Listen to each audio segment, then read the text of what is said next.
Well my friends, আজ 17ই August Sunday, রবিবার। তো চেম্বারে অসম্ভব প্রথম থেকে ভিড় থাকার জন্য কোনো ভিডিও করতে পারিনি।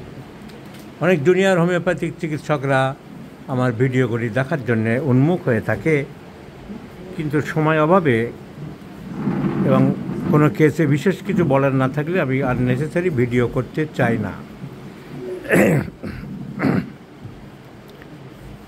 একটি কেস, একটি বাচ্চার ভিডিও, যেটা দেখানোর খুবই দরকার, সবাই খুব শিক্ষামূলক এবং এই কেসটি থেকে অনেকে শিক্ষা লাভও করতে পারবে, তাই ভিডিওটি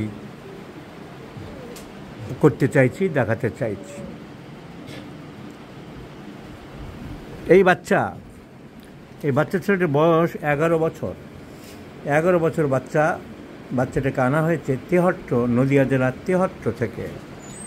নদিয়ার সীমান্তবর্তী জায়গা তেহট্ট আনা হয়েছে, বাংলাদেশ সীমান্তের কাছে। এই বাচ্চাটার সমস্যা হলো বিহেভিয়ার প্রবলেম। উল্টোপাল্টা কথা বলছে, অসংলগ্ন কথা বলছে, কিন্তু 5 বছর পর্যন্ত ঠিক ছিল। 5 বছর পর্যন্ত বাচ্চা ঠিক ছিল, পড়াশোনা করতো, কিন্তু 5 বছরের পর থেকে বাচ্চাটা বিগড়ে গেল। তবে খুব অ্যাগ্রেসিভ না, মারধর করছে, ভাঙচুর করছে, মানে অত্যন্ত হাইপার অ্যাক্টিভ বলবো না, কিন্তু বাচ্চা ইনঅ্যাটেন্টিভ, পড়াশোনা করতে পারছে না, কাজকর্ম করতে পারছে না, আর কথা বলছে না। অ্যাবনর্মাল বিহেভিয়ারের সাথে কথা বলছে না, হঠাৎ এদিক ওদিক দৌড়ে যাচ্ছে। আর একটা অদ্ভুত লক্ষণ দেখা যাচ্ছে, খুব হাসে, কোনো ব্যাপারেই সমানে হেসে চলে। এই হলো বাচ্চাটার সিমটম। এই তো বলতে চাইছো তোমরা? আর কোনো ব্যাপার দেখছো অ্যাবনর্মাল? আর একটা টিজি সংক্ষেপে কী লিখলাম আমি নিজেই বুঝতে পারছি না এখন। দৌড়দৌড়ি করে, রানস, অ্যাফাসিয়া, কথা বলছে না, অ্যাবনর্মাল বিহেভিয়ার, লাফিং ডিসপোজিশন, খুব বড্ড হাসে, হাসা কন্ট্রোল করে দেয় না। আর একটা টিজি কি লিখলাম, কথা বলে না, টিথ গ্রাইন্ডিং। ওটা মেন্টাল সিমটমের মধ্যে লিখেছি, ওই জন্য ভাবছি কোনো মেন্টাল হবে কি বুঝতে পারছি না, দাঁত কড়মড় করে। এখন এই বাচ্চাটাকে চিকিৎসার জন্য স্বাভাবিকভাবে এরকম একটা বাচ্চা 5 বছর বয়সের পর থেকে যদি এরকম বিগড়ে যায়, উল্টোপাল্টা না হয়, তাহলে তো বাবা মায়ের গার্জিয়ানের চিন্তার শেষ থাকে না। চিকিৎসা তারা যথাসাধ্য করেছে, বিভিন্ন জায়গায় গেছে। এই যে ব্রেনের সিটি স্ক্যান হয়েছে, আমি তো বলি না যে ওদের মানে অ্যালোপ্যাথি ডাক্তারদের খাজনার থেকে বাজনাটা বড্ড বেশি। এই যে করেছে, কি আছে, CT scan of brain normal, CT scan of brain, no detectable abnormality. কিসের অ্যাবনর্মাল থাকবে? কারণ রোগের কারণ তো ধরতে পারছো না, রোগের গোড়ায় তো যেতে পারছো না, গাছের রুটটা কোথায় গেছে তুমি বুঝতে পারছো না, গাছ টানাটানি করার চেষ্টা করছো, গাছ তোলার চেষ্টা করছো। আরে দাঁতের ডাক্তারবাবুরা দাঁত তোলার আগে মলার টুথ, যেটা লাস্টের দিকের দাঁত, যার 3টে করে রুট থাকে, তার বেশিরভাগ ক্ষেত্রে এক্স রে করতে বলে। সামনের দিকের দাঁতগুলো টেনে তুলে দেয়, কারণ একটা সোজা রুট থাকে, ওয়ান রুটেড। কিন্তু যখন লাস্টের দিকের দাঁতগুলোর প্রকৃতির নিয়মে সেগুলো এমনভাবে খাবার চিবানোর জন্য শক্ত করা হয়েছে, তার 3টে শিকড় করা হয়েছে বা 3টে রুট করা হয়েছে। এখন এই রুট যদি সোজা না থেকে বেঁকে থাকে, তাহলে সাঁড়াশি যতই টানলে সর্বনাশ হয়ে যাবে একেবারে, মাংস টাংস মাড়ি ছিঁড়ে বেরিয়ে আসবে, রোগী পাগল হয়ে যাবে, মরে যাবে। তাই ওই দাঁত তোলার জন্য এক্স রে করতে বলে বেশিরভাগ ক্ষেত্রে, মলার টুথ মানে শেষের দাঁত তোলার জন্যে। কারণ শিকড় 3টে, কে কোন দিকে বেঁকেছে রুটটা একবার না দেখে দুম করে হাত দিতে পারবো না। যদি আড়াআড়ি থাকে তাহলে তো সর্বনাশ হবে। যেমন ডেলিভারির সময় বাচ্চা নর্মাল নিয়ম অনুযায়ী আস্তে আস্তে বাচ্চার রোটেশন হয়ে প্রথমে মাথা উপরের দিকে থাকে। একটা বাচ্চা যখন জন্ম হয় মাতৃ জঠরে, তখন বাচ্চার মাথা উপরের দিকে থাকে। আস্তে আস্তে রোটেশন হয়ে হয়ে যখন 9 মাসের কাছাকাছি চলে আসে, প্রকৃতির নিয়মে সেই মাথা নিচের দিকে এসে চাপ দেয়, তাকে বলা হয় internal rotation, the mechanism of delivery. কিন্তু অনেক বাচ্চা আড়াআড়ি হয়ে যায়। আড়াআড়ি হলে কী করে বের করবে? এখন যেমন অপারেশান হয়েছে, এখন যেমন সিজার হয়েছে, কেটে বাচ্চাটাকে বের করা হচ্ছে আড়াআড়ি। আগেকার দিনে কি ছিল, সে ধাই প্রথা ছিল, গ্রামের একজন মূর্খ মহিলা গিয়ে টানাটানি করতো, বাচ্চাতে ওই বাচ্চা তো বের করতেই পারতো না, মাঝখান থেকে মা বাচ্চা দুজনেই মারা যেত। এমন প্যাথেটিক হিস্ট্রি আগে ছিল অনেক। প্রকৃতি বলুন, ভগবান বলুন, তারা তো এইসব সিস্টেমগুলো তো সলভ করে দেয়নি কেউ, সলভ তো মানুষই করেছে, মানুষই পেট কাটা শিখেছে, কেটে সেই বাচ্চাটাকে বের করছে। তাকে বলা হয় ব্রিজ প্রেজেন্টেশন। ব্রিজ যেমন থাকে নদীর এপার থেকে ওপার বা খালের এপার থেকে ওপার, তাই বাচ্চা আড়াআড়িভাবে মায়ের পেটের মধ্যে আছে, তাই বলা হতো ব্রিজ প্রেজেন্টেশন। ওই বাচ্চা বের করা যেত। কত মহিলা মারা গেছে এইভাবে। তো যে প্রসঙ্গে বলছিলাম, ওই বাচ্চা মাথা যেমন নিচের দিকে নামে আস্তে আস্তে,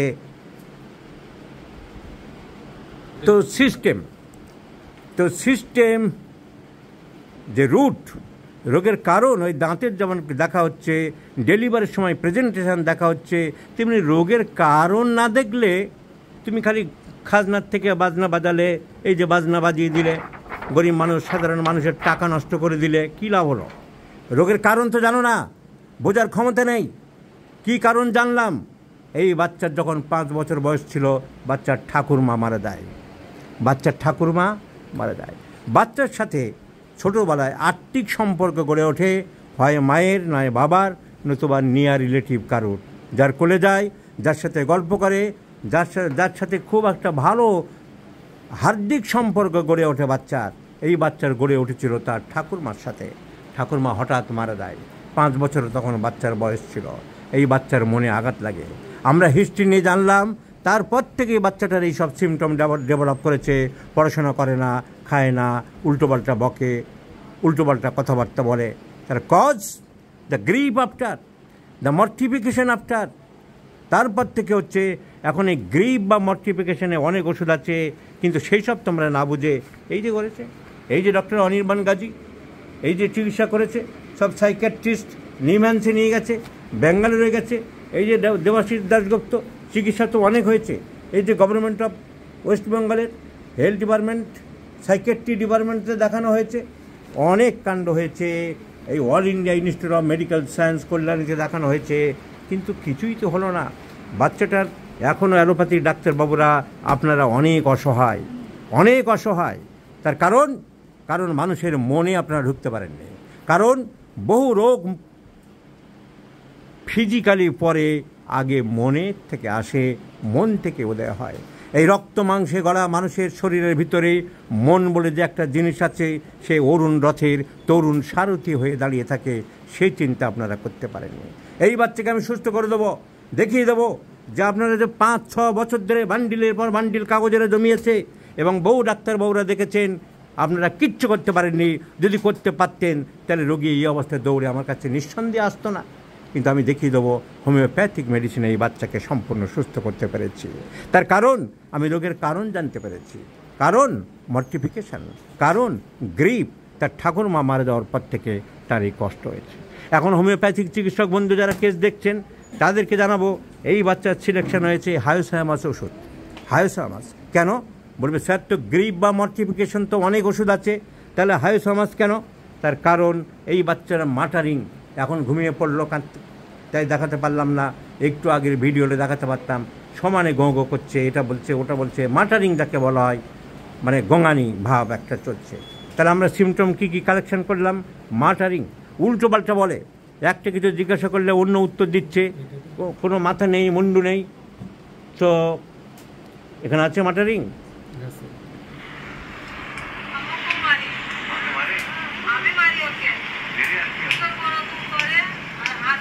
সো মাটারিং, হ্যান্ডেলস পেনিস, ও পেনিসটা খুব নিয়ে নাড়াচাড়া করে, পেনিসটা হ্যান্ডেল করে, এটা একটা সিমটম। দুটো ওষুধ আছে আমার রেপার্টরিতে, আমি দিয়েছি, সিনা অ্যান্ড হায়োসায়ামাস।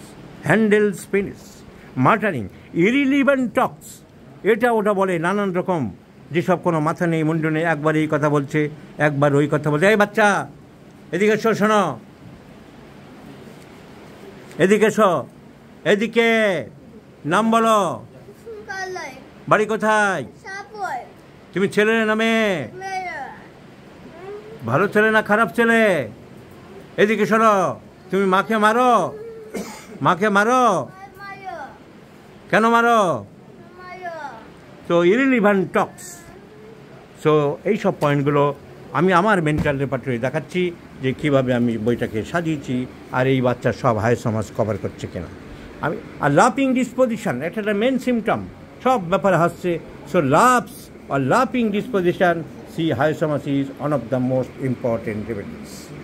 লাফিং ডিসপোজিশন। নাম্বার 2,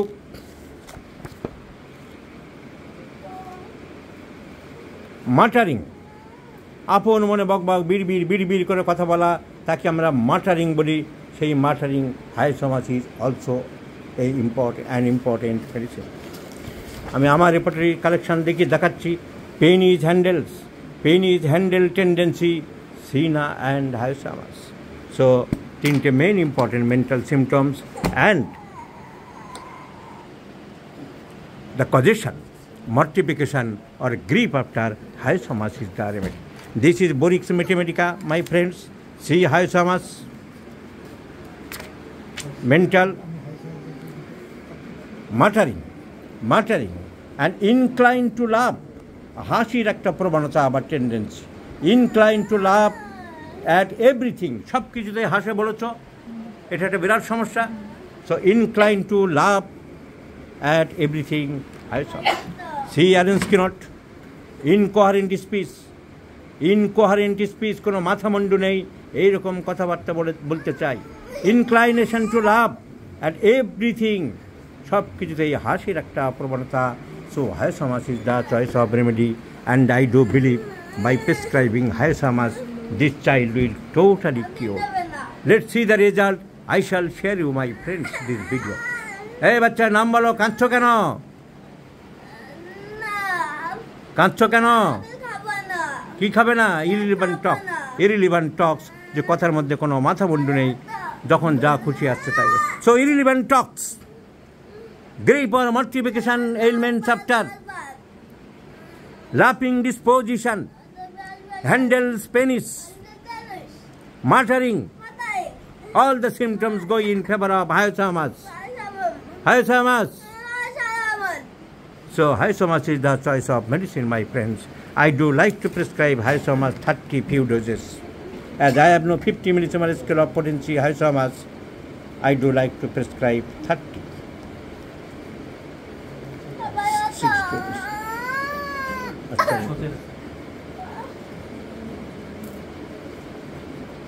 যান, বাচ্চা সুস্থ হয়ে গেল। 2-3 বারের মধ্যে এই বাচ্চা নর্মাল হয়ে যাবে।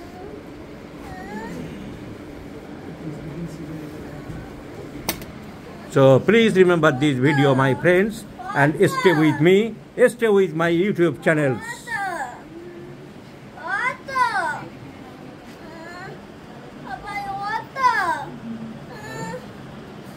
So it is a challenging case to us, and I have accepted the challenge, and definitely the child will be cured by our homeopathic medicines. বাচ্চা দিকে সব, প্লিজ কাম হিয়ার। নাম বলো, what's your name? Goodbye তো, goodbye, handshake.